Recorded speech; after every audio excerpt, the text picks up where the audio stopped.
할렐루야. 사랑하는 대강의 가족 여러분, 오늘 하루도 하나님의 말씀과 동행하는 삶이 되길 소망합니다.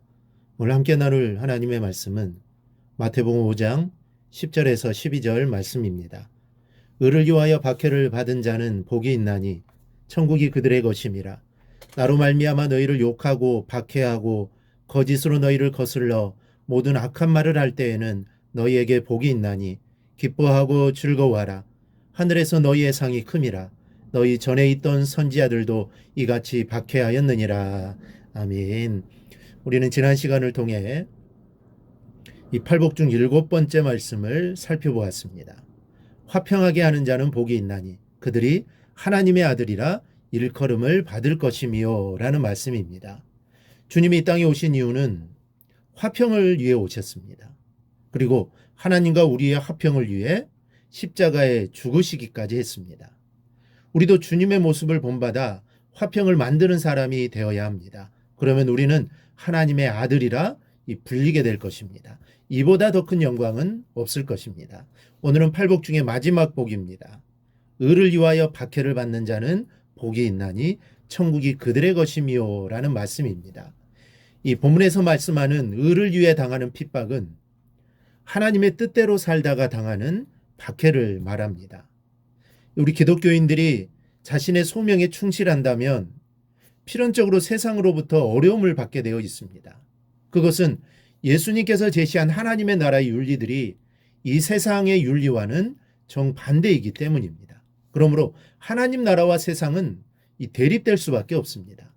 따라서 기독교인들은 하나님 나라의 가치들이 세상과 반대된다 하더라도 그 가치를 내세우며 생활해야 하기 때문에 이미 그 생활 자체에 갈등을 내포하고 있습니다. 사실 예수님께서는 우리의 인생을 편안하고 안이하게 만들기 위해서 이 세상에 오신 것은 아닙니다. 오히려 예수님께서는 그러한 안이한 생각을 가진 사람들에게 내가 평화를 주러 온 것이 아니라 검을 주러 왔다고 말씀하신 바가 있습니다. 물론 예수님께서는 평화의 왕으로 오셨습니다. 그러나 그 평화는 역동적으로 만드는 것이지 가만히 앉아서 누리는 것이 아닙니다. 그래서 예수님께서는 복 있는 사람은 평화를 만들기 위해 일하는 사람이라고 말씀하신 것입니다. 이미 시작된 하나님의 나라의 시민은 결코 소극적인 태도를 취하는 사람이 아님을 여러 번 말씀하셨습니다.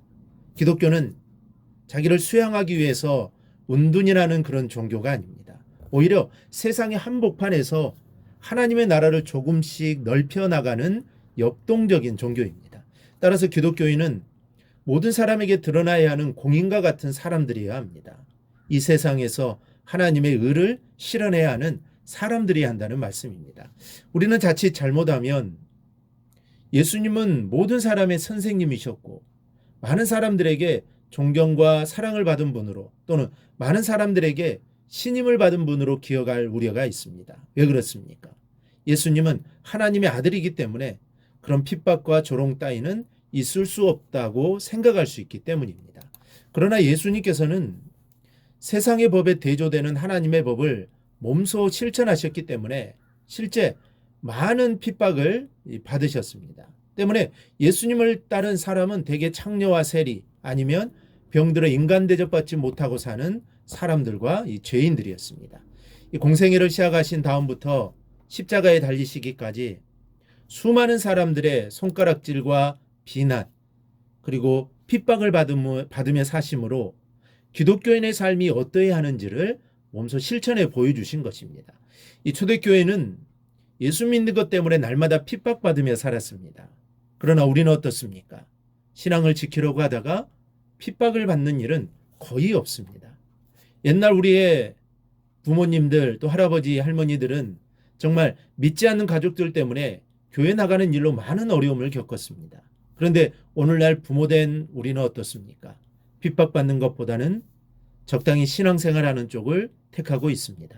그렇다면 우리는 이 마지막으로 소개하는 행복한 사람을 어떻게 이해하겠습니까? 우리가 기독교이면서 아무런 핍박을 받지 않고 사는 것은 결코 바람직한 것이 아닙니다.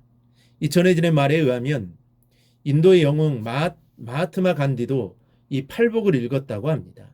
그는 3절에서 10절까지 읽으면서 옳다 옳다라고 무릎을 치며 기뻐했다고 합니다. 왜냐하면 주님의 말씀이 자신이 주장하는 비폭력 무저항 운동의 정신과 일치하는 점이 많았기 때문입니다. 그러다가 11절 나로 말미암아 핍박과 고난당하는 자가 복되도다라는 말씀을 읽고서는 성경을 집어던졌다고 합니다. 그러면서 외치기를 도대체 왜 예수가 무엇인데 그를 위해 고난받고 핍박받을 정도로 그를 따르라는 것이냐라고 했답니다. 결국 그는 인도의 영웅은 되었지만 그리스도의 제자는 되지 못했습니다. 여러분, 주님께서 팔복을 통해 주시고자 하신 말씀은 나를 믿고 나를 본받고 나의 제자가 되라는 것입니다. 이것이 그 팔복의 요지요 산상수훈의 주제입니다.